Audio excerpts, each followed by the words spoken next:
వెంకటరెడ్డి గారు వినిపిస్తుందా? వినపడుతుంది.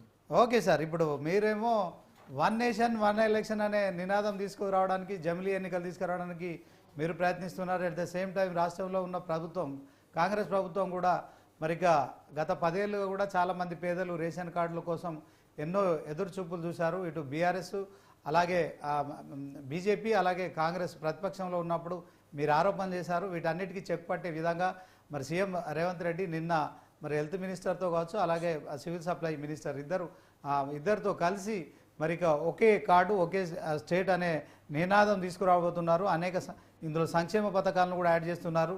ఆరోగ్యానికి సంబంధించిన సమగ్ర సమాచారాన్ని, కుటుంబానికి సంబంధించిన సమాచారాన్ని కూడా మరి రేషన్ కార్డులతో పాటు వీటన్నిటి జత చేస్తున్నారు.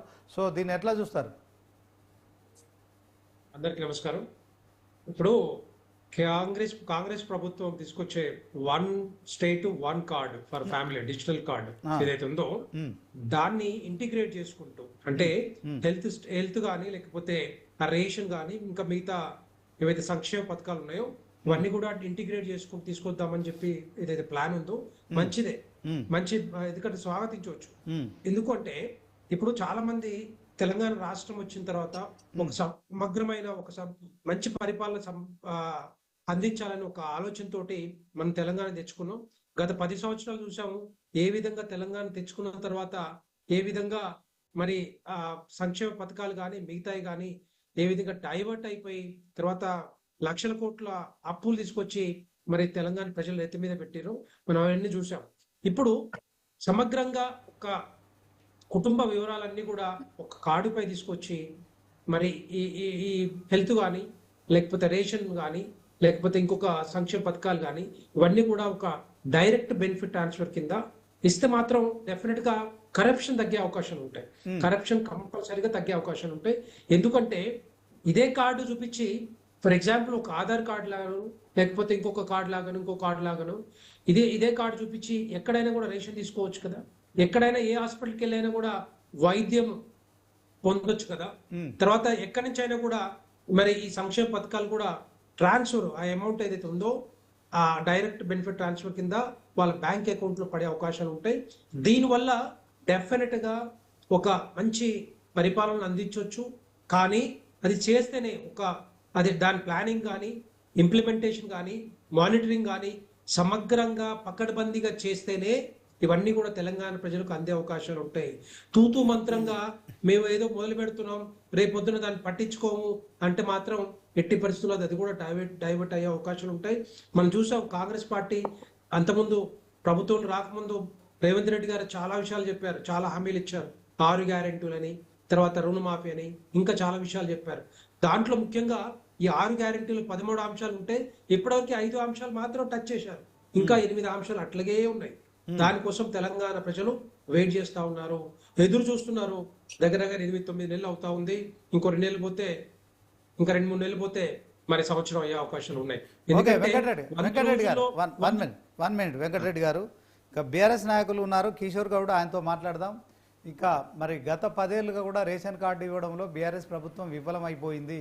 సో పేదవాళ్లకు రేషన్ బియ్యం విషయంలో కూడా నిరీక్షణ తప్పలేదు. సో ఎన్నిసార్లు అప్లై చేసుకున్నప్పటికీ కూడా ఇంతవరకు ఒక కార్డు కూడా ఇవ్వలేదు. దీంట్లో ఈ బీఆర్ఎస్ ప్రభుత్వం మరి తెలంగాణ ప్రజల సెంటిమెంట్తో మరి అధికారంలోకి వచ్చి 2 సార్లు 10 ఏళ్ళ అధికారంలో ఉన్నప్పటికీ మీకు ఇది సాధ్యం కాలేదు. కానీ కాంగ్రెస్ ప్రభుత్వం వచ్చిన 10 నెలల్లో మేము ఇంప్లిమెంట్ చేయబోతున్నాం. దీంట్లో రేషన్ కార్డులో హెల్త్ కార్డు ఇస్తున్నాము, ఒక డిజిటల్ కార్డు పూర్తిగా అంటే ఎక్కడంటే అక్కడ అది వాడుకోవడానికి, రేషన్ తీసుకోవడం కావచ్చు, హెల్త్ చెకప్ కావచ్చు, హాస్పిటల్ కోసం కావచ్చు, తర్వాత దానికి సంబంధించి సంక్షేమ పథకాలను కూడా అందులోనే మరి అనుసంధానం చేస్తూ ఒక కార్డు ఇవ్వబోతున్నారు. అది మరి ఒకే స్టేట్ ఒకే డిజిటల్ కార్డు అనే నినాదం ప్రభుత్వం తీసుకొస్తుంది. సో మీది వైఫల్యము, కానీ మేము మాత్రం దాన్ని సాఫల్యం చేస్తున్నామని చెప్తున్నారు కాంగ్రెస్ నాయకులు కోట్ల శ్రీనివాస్ గారు. ఏం చెప్తారు కిషోర్ గౌడ్ గారు? ప్యానల్ సభ్యులకి అందరికీ నమస్కారం అండి. నేను మొదటగా చెప్పాల్సింది ఏంటంటే, ఇక్కడ నేను ఫుడ్ అడ్వైజరీ మెంబర్గా ఉండి 2010లో ఈ ఆధార్ కార్డు ఇంట్రొడ్యూస్ చేసినప్పుడు మా మీదకెళ్ళే మేమే చేసినాం. అప్పుడంతా కూడా ఇంత సక్సెస్ఫుల్ కావడం కారణం కూడా ప్రతిదీ కూడా ఆధార్కి లింక్ చేసి స్కీమ్స్ అన్ని కూడా ఇంప్లిమెంటేషన్లోకి వస్తున్నాయంటే బికాస్ ఆఫ్ 2010లో చేసిన ఒక ప్రయత్నం అది. ఆ ప్రయత్నంలో మేము కూడా కొన్ని విషయాలు చేసాము, అది కంటిన్యూ సక్సెస్ అయింది.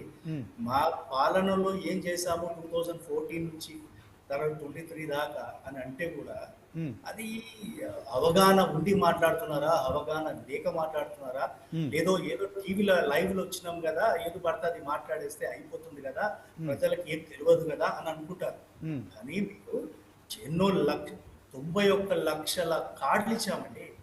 91 లక్ష కార్డులు ఇచ్చాం, రేషన్ కార్డ్స్ ఇచ్చాం. ప్రతి ఇంటిలో ఒక మనిషికి 4 కిలోల బియ్యం ఉంటే దాన్ని 6 కిలోలుగా చేసినాము. ఎంతమంది ఉంటే అంతమంది, నో స్లాబ్, అట్లాగే ఎంతమంది కట్ ఆఫ్ లేదు, ఎంతమంది ఉంటే అంతమందికి 6 కిలోల లాగా ప్రతి మనిషికి ఇచ్చాము.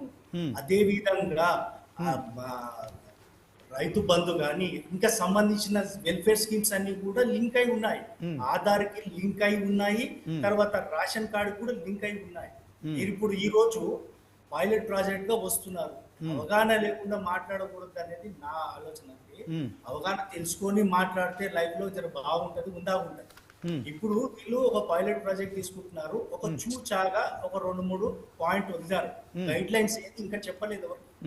గైడ్ లైన్స్ అనేది ఏం లేదు. అంటే 1.5 lakh వచ్చేమో రూరల్ ఏరియాలో, అర్బన్ లో వచ్చి 2 lakhs. అది కట్ ఆఫ్ ఇన్కమ్ సర్టిఫికేట్ ఇస్తారు, దానికి తగ్గట్టు వాళ్ళకి ఎలిజిబిలిటీ అవుతారని అంటున్నారు. ఇంకొకటి ఏంటంటే రైతు బీమానో భరోసానో ఏదో వీళ్ళు చెప్పినారు కదా, అది ఒక 3.5 and wet land 7 acres land dry అంటున్నారు. అంటే దీంట్లో పెద్ద మోసం అనేది ఒక చెప్పకనే చెప్పేసినారు వీళ్ళు. అంటే వీళ్ళు ఎవరికి కూడా వెల్ఫేర్ స్కీమ్స్ ఇచ్చే ప్రయత్నం చేస్తలేరు. ఇవాళ 91 lakhs రేషన్ కార్డు ఉన్నాయి, ఇంకా దానికి ఒక 10-15 లక్షలు ఎక్స్ట్రా ఉన్నాయి, అవి ఇవ్వలేదు. అవి ఇప్పుడు ఇస్తామని చెప్పారు. మొన్నటిదాకా మనకు ఎన్నో 6 guarantees అని మొత్తం కూడా మనం అప్లికేషన్స్ తీసుకున్నాం.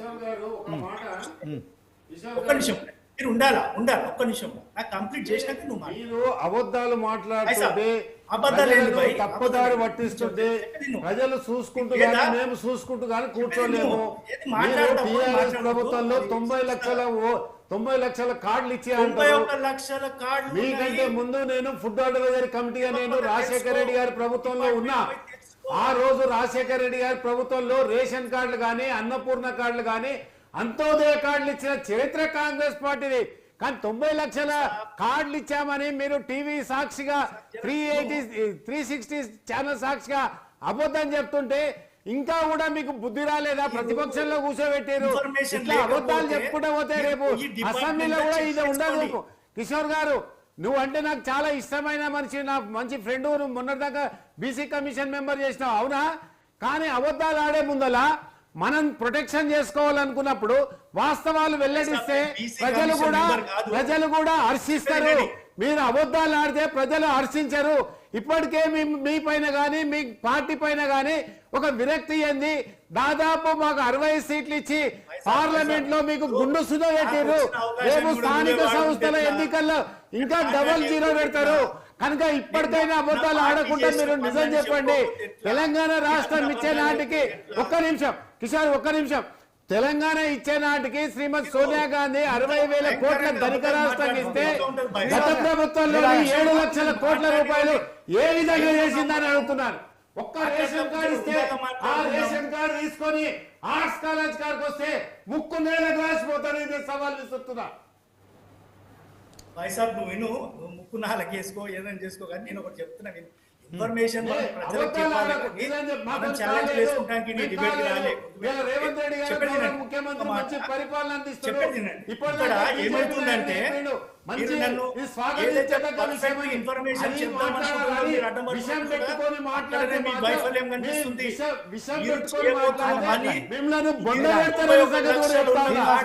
ఈ రోజు 20% పడేస్తున్నారు. అంటే 3.5. ఇప్పుడు మేము కొన్ని రైతు భరోసా ఇచ్చాము, రైతు బంధు పథకం ఇచ్చాము. అంటే 3.5 acres వెట్ ల్యాండ్ కంటే మీరు డ్రాస్టిక్ గా పడిపోతుంది. ఆ రేషన్ కార్డే కాదు, దానికి దీనికి వెల్ఫేర్ స్కీమ్ కి పెడుతున్నారు. తర్వాత ఫెసిలిటేటర్స్ అదేమన్నా మన ఇవన్నీ చేసే స్కీమ్స్ కింద మీరు అన్ని కూడా డ్రాస్టిక్ గా పడేసే ప్రయత్నం చేస్తుంటే మేము చెప్తుంటే మీరు ఎందుకు అడ్డం పడుతున్నారు? ఎందుకంటే ఎక్స్పోజ్ అయిపోతున్నారు అన్న. ఒకటి రెండు పాయింట్స్ చెప్పండి. అరే వాళ్ళు ఇద్దరు ration card, health card, pension card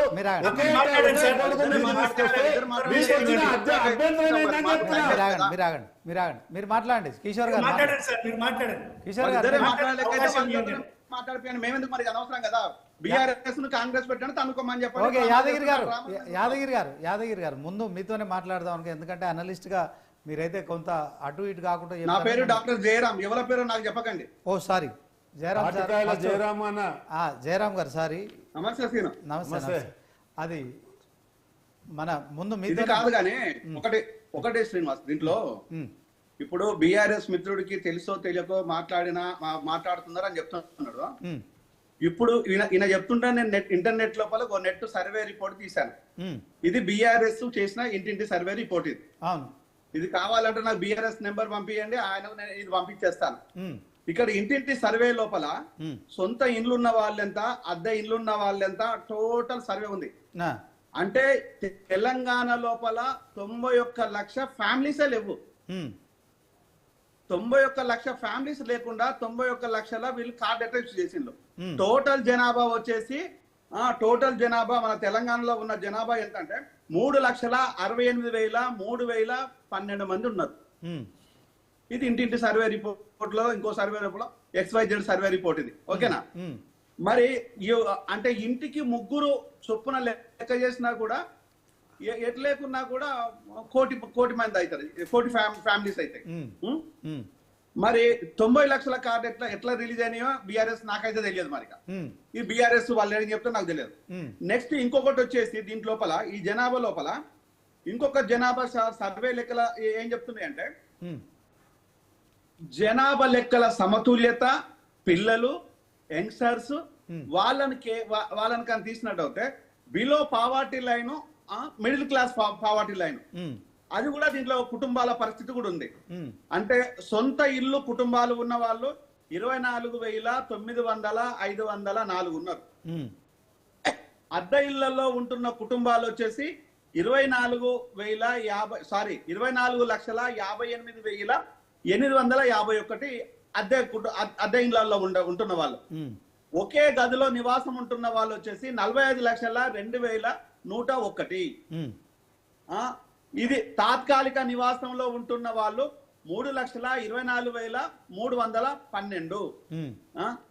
ఇక్కడ మరుగుదొడ్లు సదుపాయం లేని కుటుంబాలు అంటే బిలో పావర్టీ లైన్ కంప్లీట్ దిగువ ఉన్న ఫ్యామిలీస్ 42,10,19 కుటుంబాలు.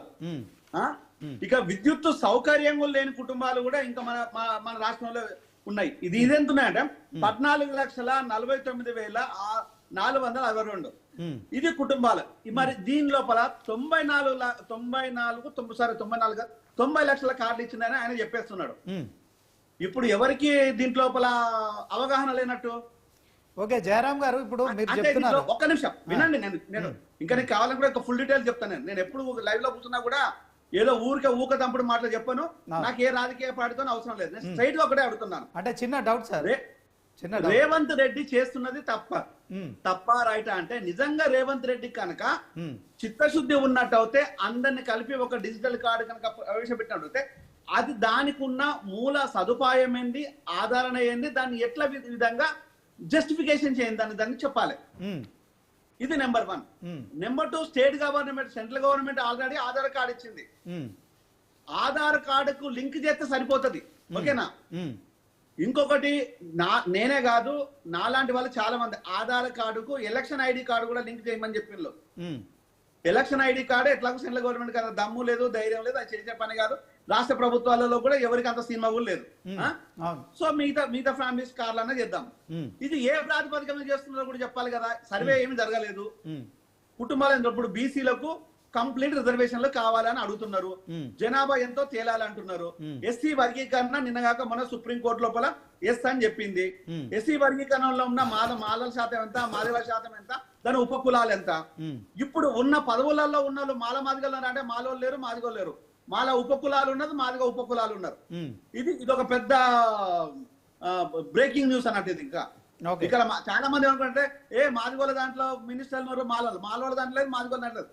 ఈ ఉన్న మినిస్టర్లు ఎవరు మాలలు కాదు, మాదిగలు కాదు. రేషన్ కార్డు గురించా, రిజర్వేషన్ గురించా మనం రిజర్వేషన్ గురించి కాదు బాయ్, చెప్పే విను. ఇలా జనాభా లోపల ఇంత రేషన్ కార్డు గురించి సమతుల్యత లేకపోతే విను ఫస్ట్.